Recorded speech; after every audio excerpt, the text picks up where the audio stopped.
김현장에 대한 관련 소문이 무성하잖아요.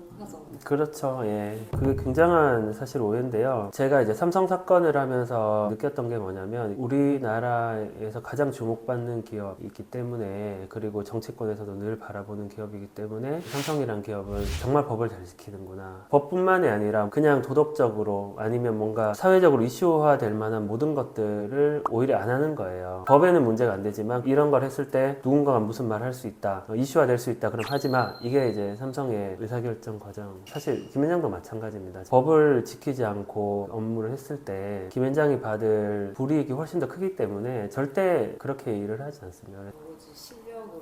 그럼요. 예. 김현장이 뭔가 해결을 잘하는 이유는 그냥 훌륭한 사람들이 모여서 치열하게 고민을 하고 경험과 실력을 가지고 승부를 하기 때문에 좋은 결과가 나오는 거지. 인맥으로 요즘에 세상 우리 이제 법 쪽에도 워낙 투명해졌기 때문에 인맥으로 뭔가 할 수 있다? 그게 안 되는 거예요. 뭐 김현장만 있습니까? 김현장이 들어오면 상대방은 또 다른 대형 로펌인데 그쪽은 뭐 인맥이 없겠어요. 이거는 이제 퇴사할 무렵에 있었던 일인데 지방에 어떤 사건이 하나 있어서 아버지와 아들 사이 경영권 분쟁 사건이었는데 그때가 이제 나이 드신 분들은 경찰관이나 검사한테 뭔가 힘을 쓰면 해결이 되지 않느냐 그래서 그런 쪽으로 로비를 좀 해달라 이런 얘기를 사실 많이 하시거든요. 근데 그런 일을 하진 않거든요. 그래서 저희가 그냥 변호사 선임서 정식으로 내고 정상적으로 변론하고 변호사로서 할 수 있는 최선을 다해드리고 하는데 나중에 알고 봤더니 저희랑 상관없이 다른 루트를 통해서 로비도 하고 하셨더라고요. 나중에 검찰 수사 과정에서 확인돼서 그렇게 했던 다른 쪽 변호사들이랑 다 수사를 받았는데 검사들이 김현장 변호사가 거기 개입됐다고 했으면 얼마나 좋아했을까요? 아, 김현장 변호사 잡았다. 근데 조사를 해봤더니 김현장 변호사들은 한 게 없는 거예요. 그런 게 그냥 늘 찾아가서 인사드리고 그냥 가서 변론하고 돌아와서 고객한테 이런 변론을 했고 수사관은 이렇게 얘기했습니다. 이런 얘기밖에 없으니까 저희 쪽으로는 전혀 수사가 안 된 거예요. 그래서 변호사가 일을 하다 보면 애매한 사건들이 되게 사실 많거든요. 이렇게 정확하게 이거다 저거다라고 판단되는 사건보다는 오히려 애매하고 판단의 여지가 있는 사건들이 많은데 그런 것들은 사실 수사관의 재량이 많이 좌우가 되는데 거기서 이렇게 하면 좀 쉽게 풀리겠다.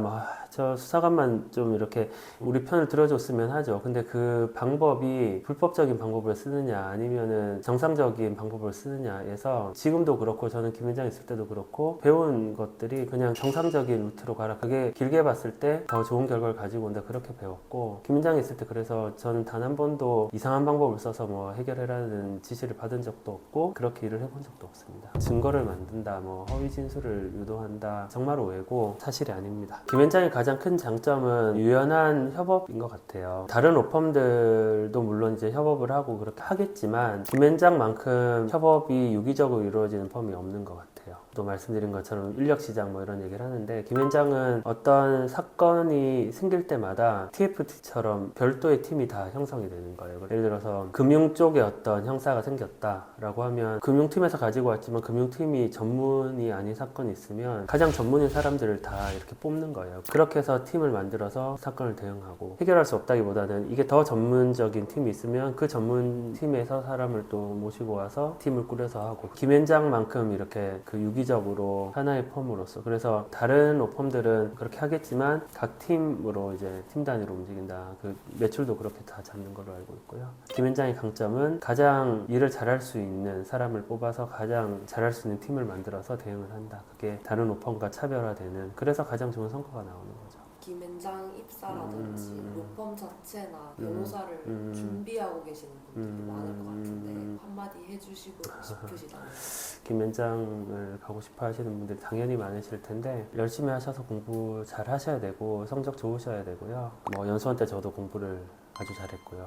성적이 일단 기본적으로 좋았고 제가 들어갈 때쯤에 김현장에서 이제 경찰팀을 키울 때라 들어갔을 때 경찰팀이 그렇게 크지 않았었는데 조금씩 키울 때라서 저는 이제 경찰대 출신이라는 점이 입사하는 데 도움이 되지 않았을까. 그리고 그냥 똑똑하고 성적이 좋다고 들어갈 수 있는 데는 아니고 인성을 많이 봅니다. 쉽게 얘기하면. 그래서 기본적으로 공부를 잘하고 훌륭하신 분들 중에서도 그 문화, 조직 문화에 맞는 사람인지를 보는데요. 제 느낌은 그렇습니다. 김현장 되게 튀는 사람, 나만 잘났다고 하는 사람을 좋아하진 않는 것 같아요. 저희 때는 좀 다르긴 한데 여러 차례 면접을 보면서 인턴을 들어오시면 선배들이 멘토를 하거든요. 저도 멘토를 했었는데 그러면 멘토를 하면서 이제 평가도 평가도 하고 또 면접을 보면서 또 평가를 하는데 그 중에 봤던 게 그런 자세, 그 다음에 들어와서 일을 계속해서 같이 잘할 수 있는 사람인지 그런 것들을 유심히 살펴봤던 것 같습니다. 그래서 공부를 잘하고 성적이 좋다는 거는 가장 기본적인 조건. 이제 변시 성적도 다 등수가 나오니까 변시 성적이 좋은 거는 이제 기본적인 조건이고 거기다가 변호사 업무를 하기에 도움이 되는 변리사, 회계사 뭐 등등 되는 그런 조건을 가지고 있으면 더 좋고 그런 게 없다면 김현장의 문화에 맞는 사람이 돼야 될 거고 그런 사람이 되려면 같이 일을 잘할 수 있고 협업을 할 수 있고 겸손하고 그런 소양을 갖추는 게 중요하지 않을까 싶습니다.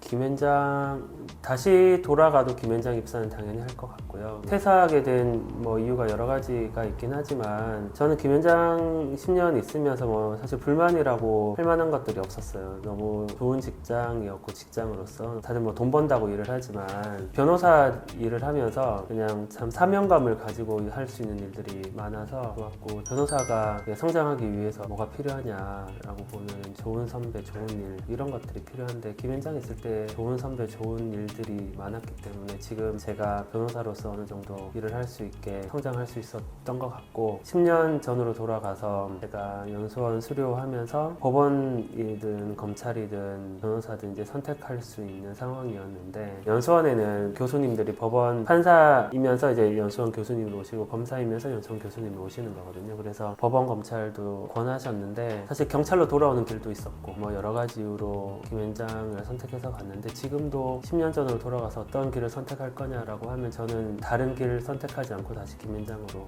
선택을 할 것 같습니다. 오늘 질문 네, 해주셔서 너무 감사합니다. 네, 김현장 사랑합니다 저는.